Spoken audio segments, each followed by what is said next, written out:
Om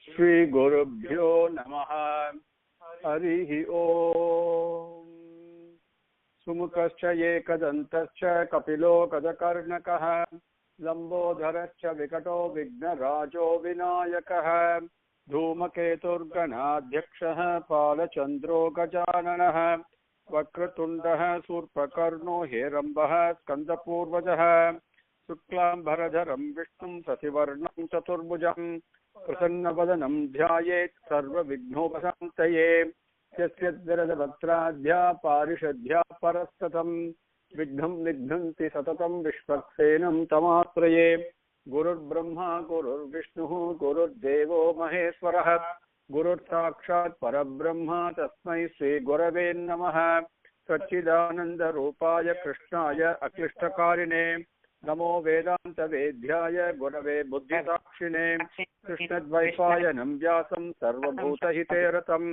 Vedacha Bhaskaram Vande Samadhi Nilayam Munim Sahasra Murte Purushottamasya Sahasra Netranana Padabaho Sahasra Namnam Savanam Padattam Niruchyate Rajisantyai. No, yeah, one of you on the line, please make sure your mute is on.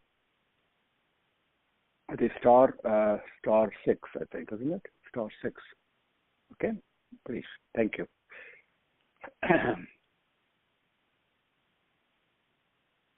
Everyone comfortable? Now, with Swami's grace, let us continue where we left off. Now, there is, when you think about it, even just for a minute, it's amazing what is happening, because these things of listening to Sahasranamam and in whatever way we do, to be able to delve a little bit deeper into the meanings, and the focus emphasizing that it is a very personal thing. It has to be personalized, not just a mantram that has to be recited and move on, right? These are all great blessings that we have. That's all I want to share with you. It's all Bhagavan's grace. It's happening. Nothing but that. We came up to 65. Sridhas, Srisas, Srinivasas, Srinidhis, Sri Vibhavana, Sridharas, Srikaras, Shreyas, Sriman, Lokatrayasrayaha. Today we will take up 66 with His grace. Sakshas Sangas Satanando Gandir Jyotir Ganeswaraha Vijitatma Vidheyatma Satkirtir Chinna Samsayaha. Sakshaha Sangaha Satanandaha Nandihi Jyotir Ganeswaraha Vijitatma Vidheyatma Satkirtihi Chinna Samsayaha. If you look at it, we've been following, but there's normally about 8 to 10 namas every slokam. Occasionally you might get 12, but generally it hovers around 8, maybe sometimes 9. Okay. Sakshaha, Sangaha, Sakshaha. Sva. The word Sva means one's own, Bhagavan's own. When we say Swami, Swami means when we think of Bhagavan, we say you are mine. That we go to temple or whatever puja you do, and you think at some point in time with Bhagavan's grace that my God, this is mine. Right? If somebody talks, disparages my form of God, immediately I become agitated. I get provoked. That is mine. Okay, that is one way of devotion, as Swami himself says. Swami, you are mine. And then the next stage is, I am yours. I am yours. You do whatever you want with me, right? So I am yours. So that is where the Swami comes in. Swami, the reason we say Swami, we need to understand very clearly, there is not an ordinary word. It's an extremely powerful word. Every time you say Swami, you will utter the word Swami. That means I belong to you. I belong to you. My own. See, there's no other entity. There's no other external entity. My own. Okay? That's a true ownership. So Swami. So the third form of devotion is I and you are one. So that is another thing. Let us move here. So Swakshaha. Akshaha means, we all know, Akshaha means eyes, vision, right? Swakshaha. The Sankara Bhashyam says very beautifully that they compare this to the eyes that are as beautiful as the petals of a lotus flower. This is a description we see very often, isn't it? It's a very pervasive description of all the rishis and all the elders and those people, the siddhas, whoever have experienced Bhagavan, they all compare it to Padmaksham, right? So Sankara Bhashyam also says the same thing. Parasara Bhattar also says the same thing. But Swa is not Padmam. Swa is on its own. So what does it mean? So Bhagavan, everything is Swami's vision only, like Swami's eyes only. And truly speaking, Bhagavan himself has given an assurance. And he says, I give you an assurance that is true till the very end, he says. He doesn't say very end of time. We all think end means beginning means immediately we think it is time beginning, right? End means the time has ended. No, Bhagavan's equation doesn't work like that. The end means till I get back home. It's as simple as that. Till I merge with him, I become one with him, that is the end. And so he said, till the very end, I'll give you an assurance. And there's 3 or 4 assurances very beautifully he gives. And one of them is, I'm always with you, whether you know it or not. Very important. And another one he says is that, in the same way he says it in different ways, he says, in your moment of weakness, I will always support you. I am always supporting you. Whether you realize it or not, or whether you let me do it or not, I am supporting you. So like that he gives assurance. So the Swakshaha comes in there. Why? There is nothing that escapes his vision. Because everything is him. He is looking at me all the time from all directions, at all places. It doesn't matter. There is nothing I can do without his knowledge. What does it mean? That does not mean he's just only a witness. He's also the divine mother. Right? Before Apan Nivarane Namaha we say, and that means before a danger happens, he protects me from it. Because he's always watchful. Bhagavan's eyes, the eyes of love are there, always watching. Whether I know it or not, whether I acknowledge it or not, or whether I realize it or not, it's irrelevant. He himself says, that is Swakshaha. Everywhere. So how is it happening, sir? Because we think vision means only through eyes. Isn't it? That's the way we are trained. A newborn baby doesn't think like that. Right? It's open, completely open. But then we are trained like that. Eyes see, ears hear.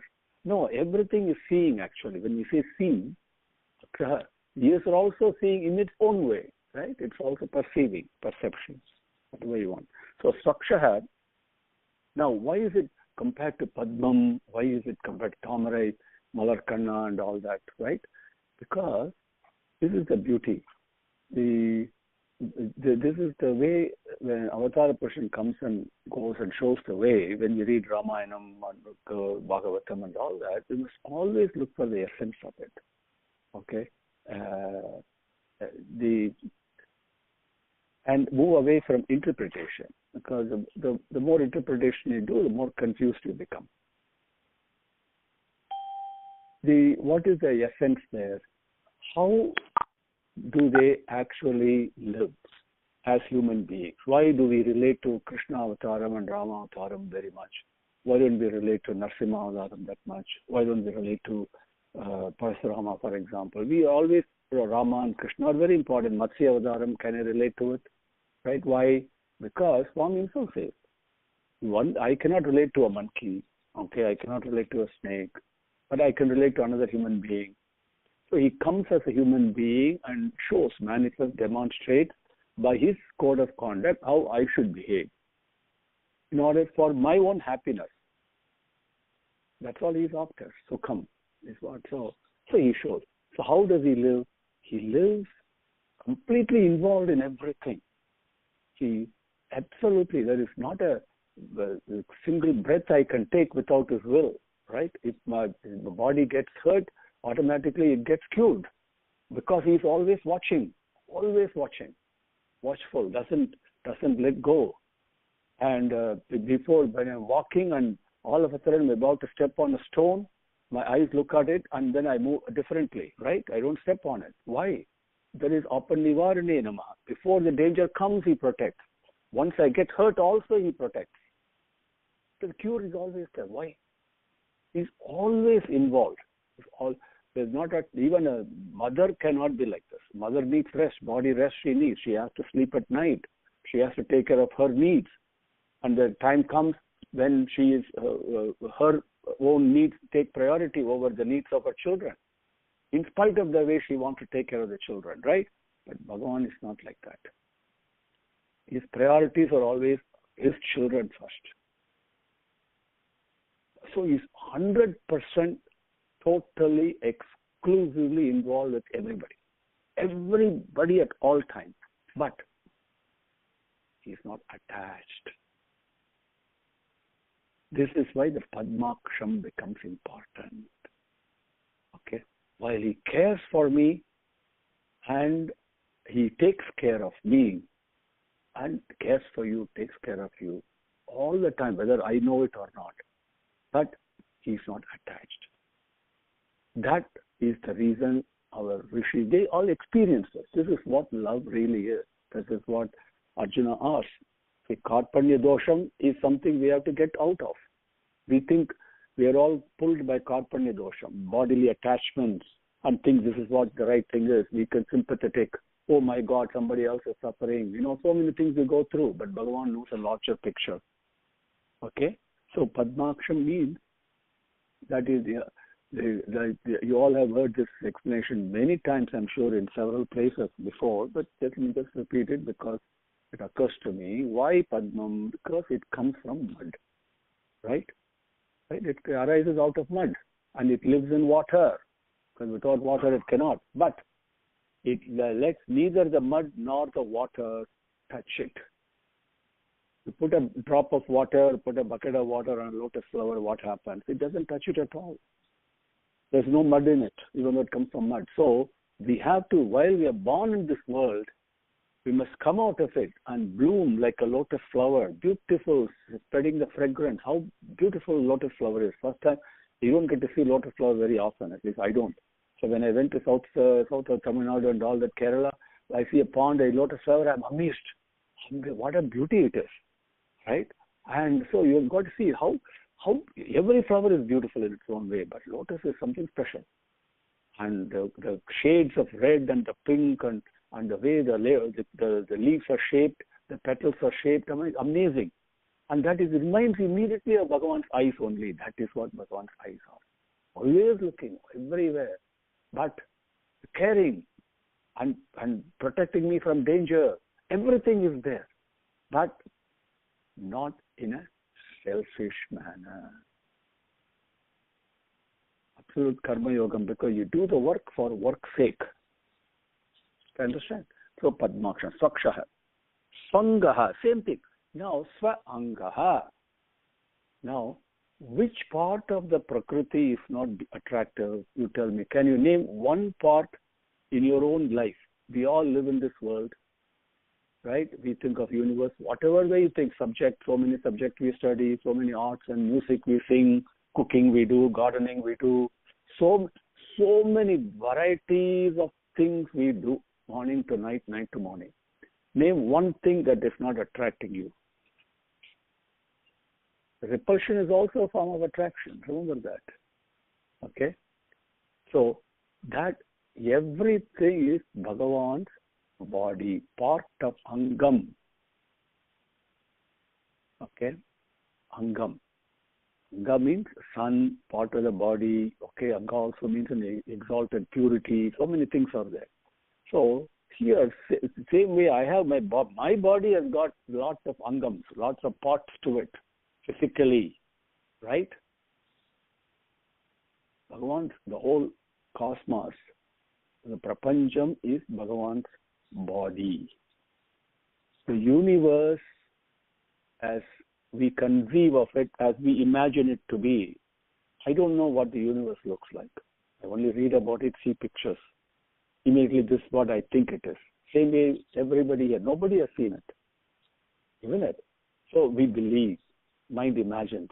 But beyond the point, I cannot imagine how far it goes. Sathya Slokam can I imagine? And that is there in cosmos. Tapas Slokam is there.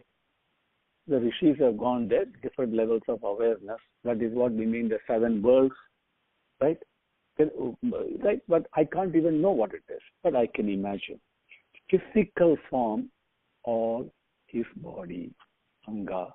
Now, what about the mental universe?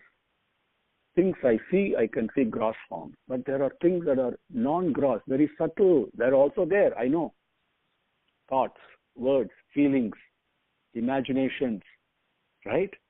Whatever, disappointments, achievement, pride, whatever you want to call it, right?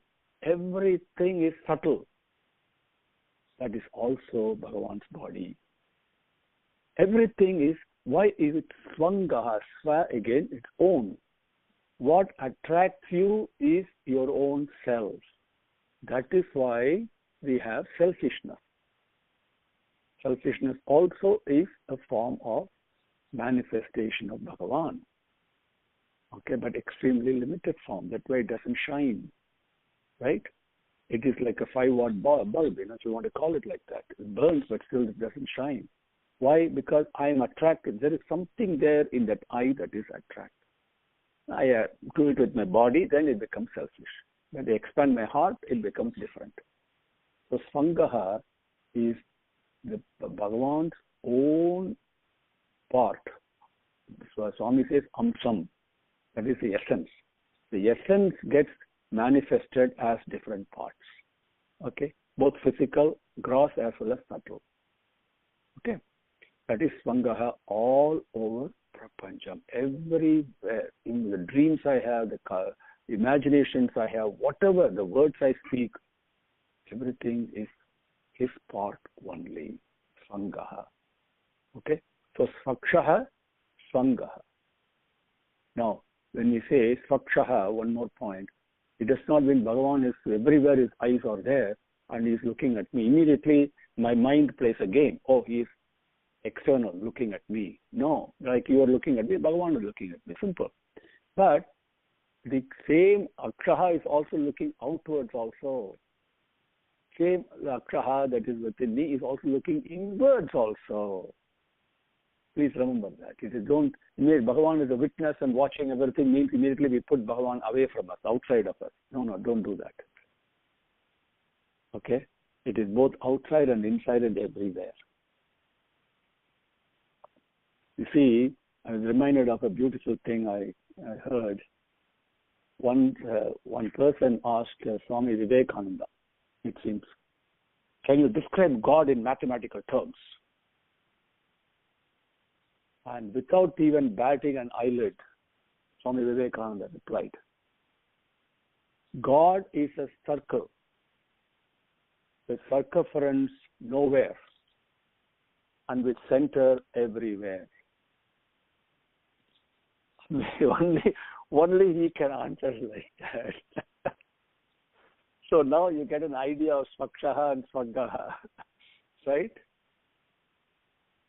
Don't think Bhagavan is external, centers everywhere. Sangaha is everywhere, Akshaha is everywhere. Okay? Satanandaha. Now, see, the word it's Satanandaha, not Sadanandaha. See, there are two things.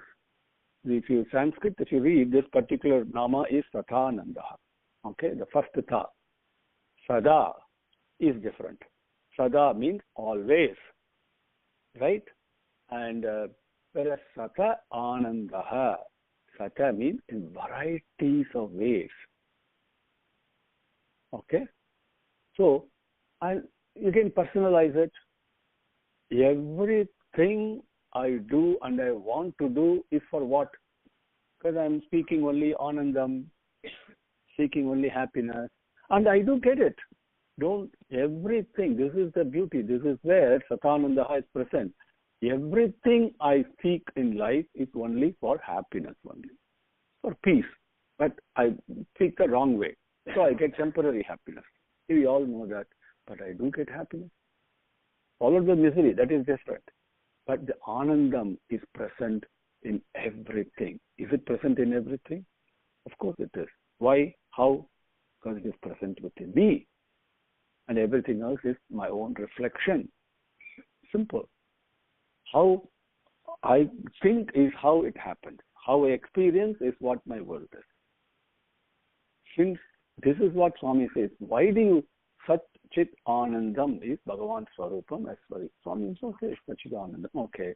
So this Chit Anandam, because I am also the form of bliss, I seek bliss only. I am the form of happiness, so I seek happiness only. Nobody seeks misery. Right? But it's all in me. And that manifests as varieties of what. So if I go and eat a piece of cake and I taste is good, sweet is good, I go and do hard work preparing for a religious function in my house or whatever it is. I do the work because that gives me happiness. But it is not happiness external. Always remember. It manifests in the varieties of ways, but happiness is only inside. Now if I go to the true source of happiness, then game is over. Okay? So Satanandaha, in Prapancham, in the external world, everything, the whole nature, again, don't limit only to trees and sand and mountains. No. Nature is everything. The three gunas is what the Prakriti is. Okay? The three gunas is what Prakriti is. And those things play and gives you happiness only. Okay? Satanandaha. Nandihi. How then this explains so many varieties of happiness, because Nandi simply means the embodiment of bliss. Nandi means embodiment of bliss. That is why I am Nandi, period. That's why so many types of happiness are there. So one who is the form of Anandam, Ananda Swarupa, that is Nandihi. That is why Nandana comes. Nanda, the word comes Nanda. We say Nanda also means child. Why do we say Nanda, Nandana for describing Krishna and all that, Nanda Gopala, so many things. That shows blissful. The embodiment of bliss. An embodiment of bliss only spreads only bliss. Embodiment of love spreads only love, isn't it? Now, if I'm thinking wrong thoughts, I spread only those wrong thoughts. It's very powerful. Everybody's thoughts is powerful. So that is why we say satsang is very important. If you go in person who's peaceful, the peaceful vibrations envelop you. You become peaceful. Bhagavan is Nandihi, Ananda Swarupa. Okay. Then Jyotir Ganeswaraha. See, Jyotihi Gana Iswaraha. This we have covered several times, I think, on several occasions in different places in our session.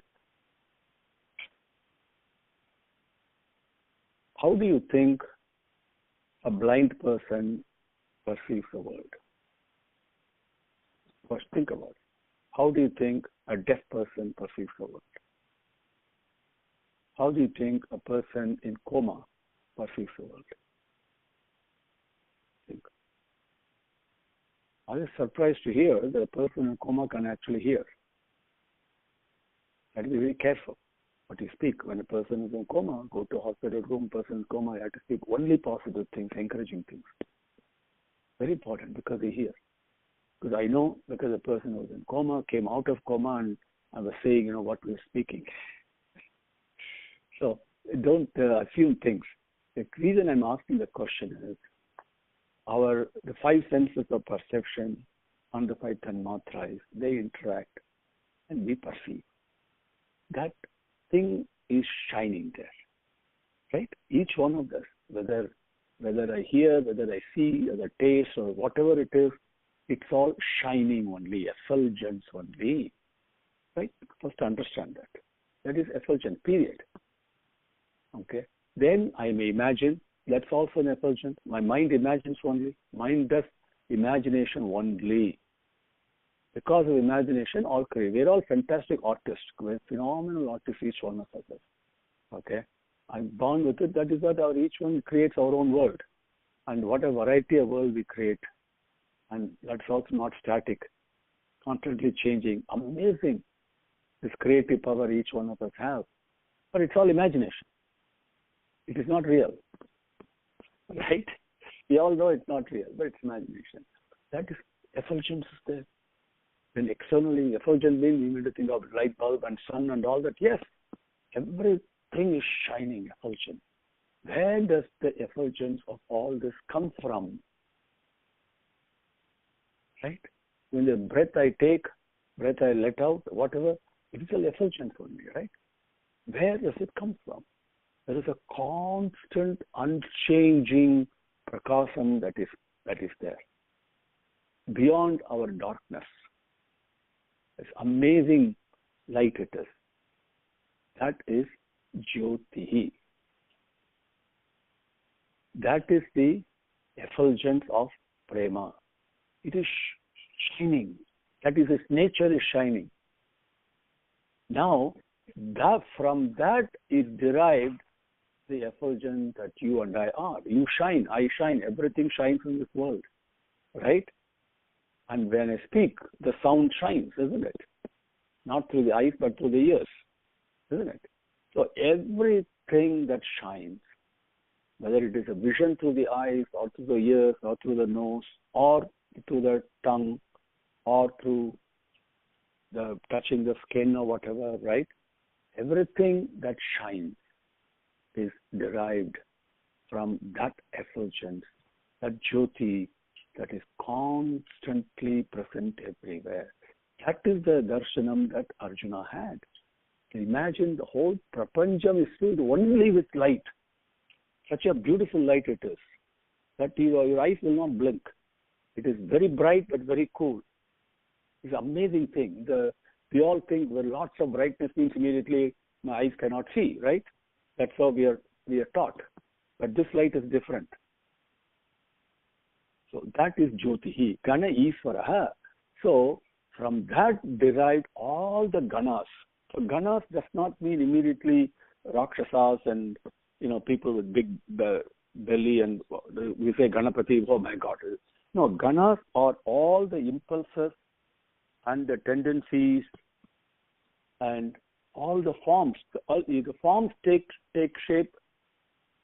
Even the gross forms take shape only in the combination of tendencies. Only the combination of gunas. Okay? This is one example I'll tell you. Okay? It may sound great. You look at a person. Let us talk about human beings. Okay? And the person may be handicapped in some way, what we call as handicap, right? They look different, let us say. His face looks a little bit different, not the normal way we're used to. Okay, maybe because of an accident or whatever, right? And I look at it, I may get a reaction. The person, oh my God, what a crude or ugly, or certain things may happen in my mind, right? So immediately I create that form based upon the gunas that I have. Tamasic guna dominates, it is ugly. Whereas, if I'm sattvic and balanced, I see only beauty in that. Right? Or I may relate to the person's sufferings if he is mentally suffering. So many things are happening. Same form. You have reactions are different for each one of them. Next time you're in a group gathering, just observe everyone and see what your own reaction is. See, the same conversation somebody repeats to you, you may react to it in one way, another person may react to it in entirely another way, give it another shape and form. It's based upon the gunas. So that's why I'm giving you examples in our own life. So just to tell you, even the physical appearance that we think this is a tree, okay, or this is a speck of sand or whatever, it is all ingrained in us, right? Taught to us, not internal, not natural. It's all externally taught. So I believe it, right? But whether the shape and the form I give to that is based upon the play of the gunas that is within me. That is why Bhagavan says, I've repeated this many times, if I go beyond the gunas, so purely on the basis of prema only, prema doesn't have any gunas. Okay? You can ascribe whatever gunas you want to it, it will apply, but it's beyond all that. If I look at it, then all beings are beautiful. This is the beauty. All thoughts are sacred. See? So remember, everything is caused by our own gunas. Those are ganas. Understand? Various forms and shapes and tendencies that we have. Isvaraha, it doesn't happen by itself. The gunas don't play by themselves. There is a controller. Okay? That controller is with Jyoti. Okay? Jyotir Ganeshwaraha. That is why in Bhagavad Gita it is taught very clearly to help us lead a happy life is not to get provoked. If you can master the skill of not being provoked on any situation, so you mastered it. How can we do that? Okay, desires is one thing. We talked about that earlier. Okay, I get provoked when my desire is not fulfilled. Okay, simple. But moving away from this, if somebody behaves in a certain way, very loving way or crude way, or gets angry or misunderstands, or whatever happens in life, pull back and look at it as play of gunas. Swami says very clearly in Bhagavad Gita, those elders, those people who are skilled in this path, they look at all the happenings as interplay of gunas. The sattvic tendency in me interacts with you. My rajasic tendency in me, that person is rajasic tendency. Okay, my sattvic tendency. So it's a play of gunas. You must learn the skill of looking at things as play of gunas. If somebody is misunderstood, that is tamasic guna is dominant. That is its characteristic. That's what it will do. Like that, we must train ourselves. That is Gana Isvaraha. Then you see that that will take you to Bhagavan, that is Jyoti. You understand? Instead of getting broiled and trapped in all these, small place that is happening here that rob you of your peace. So to be peaceful and happy, you must always accompany Bhagavan. So everywhere you can see him, Sakshaha, Sangaha, right? And this Jyotir Ganeshwaraha. Atma Jyoti I may not have, but at least I can look at it, this is Ganeshwaraha, okay. Understand? So, Sakshas Sangas Satanando Nandir Jyotir Ganeshwaraha. Now 37 minutes are gone. Cover it in some detail. Okay. Om Sri Gurubhyo Namaha. Harihi Om. Samastalokaha Sukhino Bhavantu. Samastalokaha Sukhino Bhavantu. Samastalokaha Sukhino Bhavantu. Om Sante Sante Sante Harihi Om.